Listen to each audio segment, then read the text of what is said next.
Good day guys, and welcome ulit sa ating channel for today's video. Honda XR125 Fi 2023 model. Convert natin siya ng full width ang kanyang charging system guys. Siyempre dito natin malaman kung ang kanyang stator ito ba ay naka-design ng naka full width or naka line to ground pa connection. Kailangan natin tanggalin ang kanyang stator guys para malaman natin. For the meantime, tanggalin mo natin ang stator niya guys. Kasi dito natin malaman kung anong design stator meron siya. Kasi nung unang mga labas o mga version 1 ng mga FI na XRM ay iba ang design ng kanilang stator, no? At ito namang susunod na version 2 ng mga FI is iba din ang design ng kanilang stator. Dito natin malalaman sa 2023 model kung ano ang design ng stator meron sila. So yun, natanggal na natin ang kanyang stator guys. O left side crankcase. So yun, magkaalaman na kung ano ang design ng kanyang stator. Yun no. Sa kanyang stator guys is dalawa lang ang terminal na ating nakikita. Kita nyo ba yung dalawang terminal yan na may nakapit na bronze? Ibig sabihin guys is wala ng ground connection ang ating stator. Tama ang narinig nyo. Ang kanyang starting winding ay nagsisimula sa kulay white na wire at nagtatapos naman sa green na wire. So Lods, Pops, Idol, so di na kailangan i-full wave yan. Yes, no need ng i-full wave po ang ating stator ng Honda XR125 Fi na 2023 model.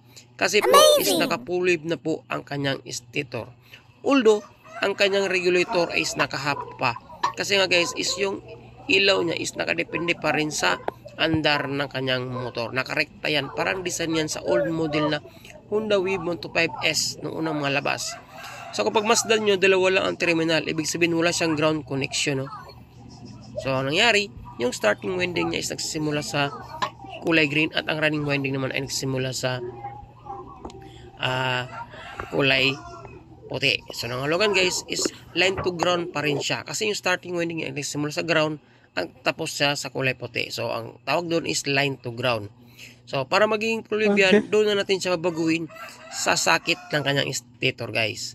At doon natin irerekta mismo sa kanyang regulator yung line 1 at saka line 2 ng ating stator. So dito natin malaman guys, kapag full wave ng ating stator is wala siyang ground connection. Una natin ilagay ang test rod ng isa sa isang connection at ang isa naman ay sa isang kabilang connection. Yun. Meron siyang continuity. Ibig sabihin is goods ang continuity ng ating stator.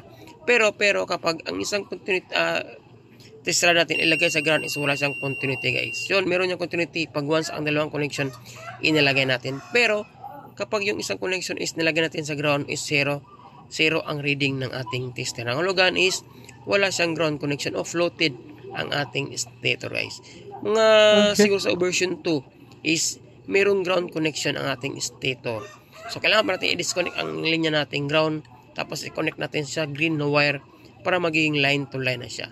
Pero itong stator na 2023 model is more on line to line connection na siya. Ang binago lang is yung wire na papasok is ground connection siya. Pero pag dating sa regulator na ipapull wave natin siya is magiging line to line na siya guys. Kasi wala na tayong pang papasok na ground connection. Kuha nyo ba? So kapag chinek nyo ang white at saka kulay green is meron siyang continuity at tutunog ang ating tester. Yun po ay tama ang kanyang connection.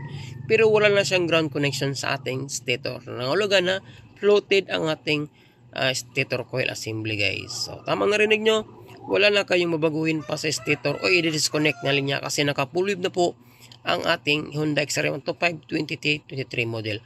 Yun lang guys, maraming salamat at see you sa aking next video. God bless.